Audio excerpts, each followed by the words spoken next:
जय श्री राम दोस्तों। हम आज की वीडियो में अग्निवीर केमिस्ट्री का हम ऑल ऑब्जेक्टिव क्वेश्चन करने वाले हैं, जो अगर एक वीडियो मैंने करा दिए हैं। अगर वो आपने नहीं देखा है तो लिंक डिस्क्रिप्शन में दे दूंगा, वहां से आप देख लीजिएगा, क्योंकि आपको अग्निवीर इंडियन आर्मी 2024 का पूरा सॉल्यूशन मिलेगा। रोजगार विद अंकित सर के बुक का है। तो चलिए स्टार्ट करते हैं। उससे पहले अगर आपने अभी तक भी सब्सक्राइब नहीं किया है तो सब्सक्राइब ज़रूर कर लीजिए, क्योंकि हर दिन आपको केमिस्ट्री, फिजिक्स, जियोग्राफी सभी सब्जेक्ट का आपको ऑब्जेक्टिव क्वेश्चन यहाँ से सॉल्व मिलेगा, जो रोजगार विद अंकित सर के कोई भी बुक का हो आपको यहाँ पे मिलेगा। तो चलिए यहाँ से वीडियो स्टार्ट करते हैं। तो हमने 3 पार्ट करा दिए हैं, 3 चैप्टर। अगर आपने नहीं देखा है तो जाइए और देखिए, और प्लेलिस्ट भी आपको मिलेगा। तो चलिए यहाँ पे हमारा फर्स्ट क्वेश्चन है, हाइड्रोजन की खोज हेनरी कैविडेंस ने सन 1766 में की और इसे हाइड्रोजन नाम एंटोनी लेवाइंजर ने दिया था। ये एक वैज्ञानिक था जो दिया था 1766 ईस्वी में हाइड्रोजन एवं उसके यौगिक हाइड्रोजन के। उसके बाद दूसरा है, हाइड्रोजन का परमाणु क्रमांक 1 है। हाइड्रोजन का परमाणु क्रमांक 1 होता है क्योंकि इसके नाभिकीय में केवल एक प्रोटॉन पाया जाता है, क्योंकि इसके नाभिक में है जो एक ही प्रोटॉन पाया जाता है। और हाइड्रोजन अकेले ऐसा तत्व है जो बिना न्यूट्रॉन के पाया जाता है, बिना न्यूट्रॉन के हैं जो पाया जाता है इसमें। ब्रह्मांड के संपूर्ण द्रव्यमान 70% डाई हाइड्रोजन है। हाइड्रोजन है। ब्रह्मांड के संपूर्ण द्रव्यमान का 70% डाई हाइड्रोजन है। उसके बाद पृथ्वी के वायुमंडल में हाइड्रोजन 0.15% मात्रा द्रव्यमान के अनुसार पाया जाता है। और पृथ्वी की सतह पर अति बहुलता के क्रम में हाइड्रोजन तीसरे स्थान पर है। हाइड्रोजन है जो तीसरे स्थान पर है अति विहुलता के स्थान पे। उसके बाद हमारा पृथ्वी की सतह अति विहुलता के क्रम में हाइड्रोजन तीसरे स्थान पर है। और हाइड्रोजन के 3 समस्थानिक होते हैं, प्रोटियम, ड्यूटेरियम और ट्राइटेरियम। तो हाइड्रोजन के कितने समस्थानिक होते हैं आपको परीक्षा में पूछे जाएंगे, तो 3 होते हैं। कौन कौन? प्रोटियम, ड्यूटेरियम और ट्राइटेरियम। ड्यूटेरियम को भारी हाइड्रोजन भी कहते हैं, ड्यूटेरियम को हम भारी हाइड्रोजन भी कहते हैं। और ट्राइटेरियम रेडियो अक्रिय समस्थानिक है तथा अल्फा बीटा उत्सर्जन है। ये बीटा है जो उत्सर्जन करता है जो ट्राइटेरियम। उसके बाद हाइड्रोजन एक वाष्पशील और ज्वलनशील प्रकृति की गैस है। इसी कारण गुब्बारे भरने के लिए हाइड्रोजन का प्रयोग प्रतिबंध किया जाता है दोस्तों। उसमें हम ज्वलनशील प्राकृतिक गैस हैं ये हाइड्रोजन। इसी कारण हम गुब्बारे को भरने के लिए हाइड्रोजन का प्रयोग प्रतिबंध करते हैं, क्योंकि तभी गुब्बारा आपको ऊपर उड़ने लगता है। उसके बाद हमारा है, हाइड्रोजन का उपयोग रॉकेट ईंधन में किया जाता है। रॉकेट ईंधन में भी हाइड्रोजन का उपयोग किया जाता है। हाइड्रोजन का सबसे महत्वपूर्ण यौगिक जल है, H2O है जो हाइड्रोजन का सबसे महत्वपूर्ण यौगिक है। तो पूछेगा हाइड्रोजन का सबसे महत्वपूर्ण यौगिक क्या होता है, तो जल होता है। उसके बाद हाइड्रोजन का उपयोग ईंधनों सेलों में किया जाता है। हाइड्रोजन का उपयोग है जो ईंधनों सेलों में किया जाता है, सेल में भी, बैटरी में भी किया जाता है।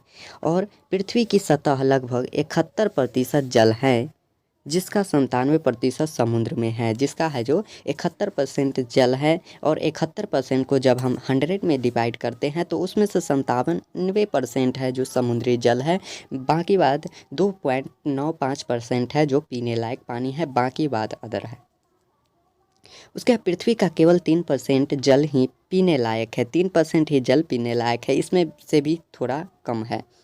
और सभी सजीवों का एक बड़ा भाग जल में निर्मित है। सभी सजीवों का एक बड़ा भाग है जो जल में निर्मित है। और मानव शरीर में लगभग 65% तथा कुछ पौधों में लगभग 95% जल होता है। कुछ पौधों में ही 95% है जो जल होता है। वर्षा जल का शुद्धतम रूप है। वर्षा है जो जल का है जो शुद्धतम रूप होता है वर्षा।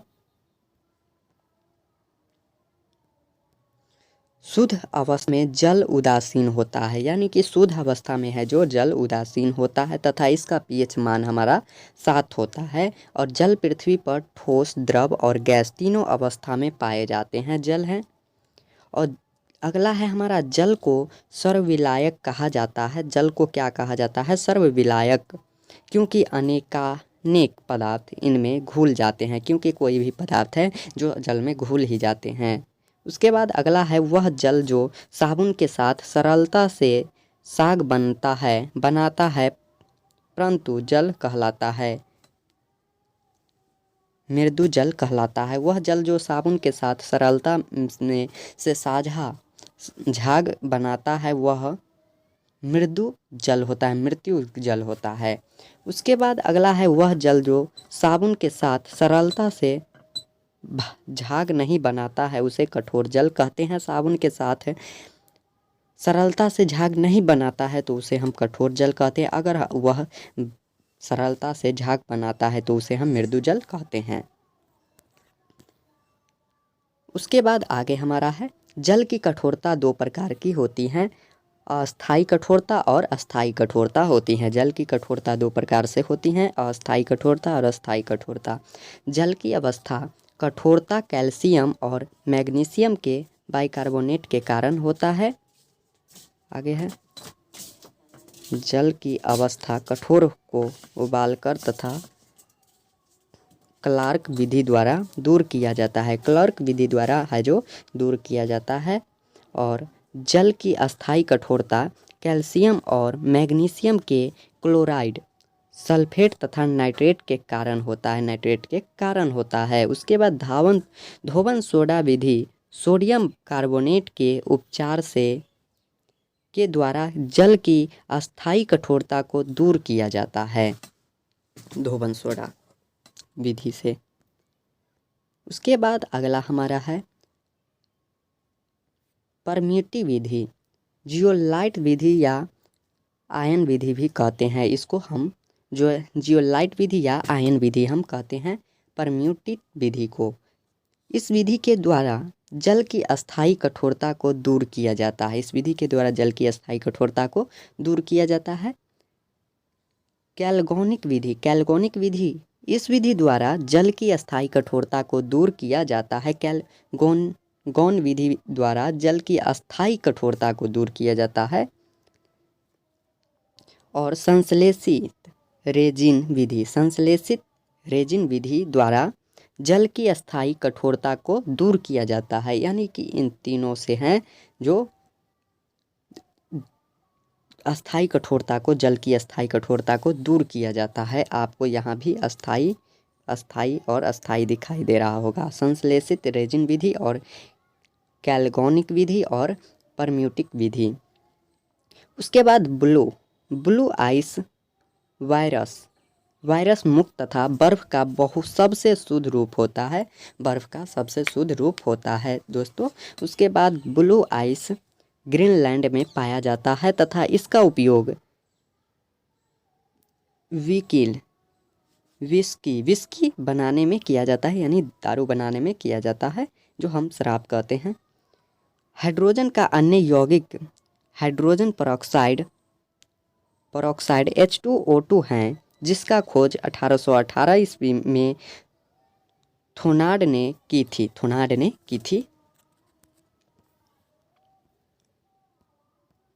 उसके बाद अम्ल, क्षार एवं लवण है। अम्ल स्वाद में खट्टा होता है और विस्थापनाशील हाइड्रोजन रखते हैं और अम्ल का जलीय विलयन नीले लिटमस को लाल कर देता है। और एसिटिक अम्ल का फार्मूला होता है CH3COOH। ये बहुत इंपॉर्टेंट है, एग्जाम में पूछा जाता है। प्राकृतिक रूप से छिलका में ये पाया जाता है एसिटिक अम्ल। और एसिटिक अम्ल का उपयोग छिलका निर्माण, खाद्य पदार्थ के प्रसंस्करण और विलायक के रूप में किया जाता है। एसिटिक अम्ल प्राकृतिक रूप से संतरे और नींबू में पाए जाते हैं। और सिट्रिक अम्ल का उपयोग खाद्य पदार्थों द्वारा दवाओं में किया जाता है, दवाओं में भी इसका उपयोग किया जाता है। और धातुओं की सफाई में भी सिट्रिक अम्ल का उपयोग किया जाता है। और टार्टरिक अम्ल प्राकृतिक रूप से इमली, अंगूर और कच्चे आम में किया जाता है। टार्टरिक अम्ल का उपयोग रूप इमली में, अंगूर में और कच्चे आम में किया जाता है। और टार्टरिक अम्ल खाद्य पदार्थ में ऑक्सीकारक के रूप में मिलाया जाता है। और ऑक्सैलिक अम्ल है जो प्राकृतिक रूप से टमाटर तथा पालक में भी पाया जाता है। और ऑक्सैलिक अम्ल का उपयोग फोटोग्राफी तथा कपड़ों की रंगाई छपाई में किया जाता है। और लैक्टिक अम्ल है जो प्राकृतिक रूप से दही और खट्टे दूध में पाए जाते हैं, खट्टे दूध में भी पाए जाते हैं। यहाँ से हमारा होता है फॉर्मिक अम्ल, लाल चींटी और बिच्छू में पाया जाता है फॉर्मिक अम्ल। और हाइड्रोक्लोरिक अम्ल का उपयोग उर्वरकों तथा विस्फोटकों के निर्माण में किया जाता है। और सल्फ्यूरिक अम्ल का उपयोग पेट्रोलियम के शोधन संचालक, बैटरियों, अपमार्जक उपयोग आदि में किया जाता है। और क्षार है जो स्वाद में कड़वे होते हैं और अम्ल से क्रिया कर लवण एवं जल बनाते हैं। क्षार लाल लिटमस को नीला, मिथिल ऑरेंज को पीला तथा फिनोप्थलीन को गुलाबी कर देता है। Sodium hydroxide, calcium hydroxide, potassium hydroxide, magnesium hydroxide आदि प्रमुख क्षार होते हैं। ये सभी क्या है? क्षार है। सोडियम हाइड्रोक्साइड NaOH, ये सूत्र आपको याद रखना है, का उपयोग साबुन बनाने, पेट्रोलियम शोधन, धातुओं से ग्रीस हटाने तथा कागज बनाने में किया जाता है। और कैल्शियम हाइड्रोक्साइड CaOH का हॉल्टवाइस का उपयोग चूना पोतने, जल की कठोरता दूर करने तथा ब्लीचिंग पाउडर बनाने में किया जाता है। उसके बाद हमारा यहाँ हो जाएगा मैग्नीशियम हाइड्रोक्साइड MgOH का हॉल्टवाइस का उपयोग पेट की अम्लीयता दूर करने तथा चीनी उद्योग में किया जाता है। और कैल्शियम ऑक्साइड तथा मैग्नीशियम ऑक्साइड क्षारीय प्रकृति के ऑक्साइड है, क्षारीय प्रकृति के क्या है? ऑक्साइड है। और कैल्शियम ऑक्साइड CaO का उपयोग विरंजक चूर्ण के निर्माण तथा शुष्क कारक के रूप में भी किया जाता है। मैग्नीशियम ऑक्साइड MgO का उपयोग अग्निसहक ईंटों के निर्माण तथा बॉयलरों में किया जाता है, ईंटों के निर्माण तथा बॉयलरों में किया जाता है। और अम्ल तथा क्षार अभिक्रिया से लवण एवं जल प्राप्त होता है। अम्ल और तथा क्षार की अभिक्रिया से लवण एवं जल प्राप्त होता है। और उसके बाद आगे हैं sodium chloride, sodium carbonate, sodium bicarbonate, potassium nitrate, potassium alum तथा जिप्सम प्रमुख लवण हैं। और सोडियम क्लोराइड NaCl का साधारण नमक या चट्टानी नमक भी कहते हैं।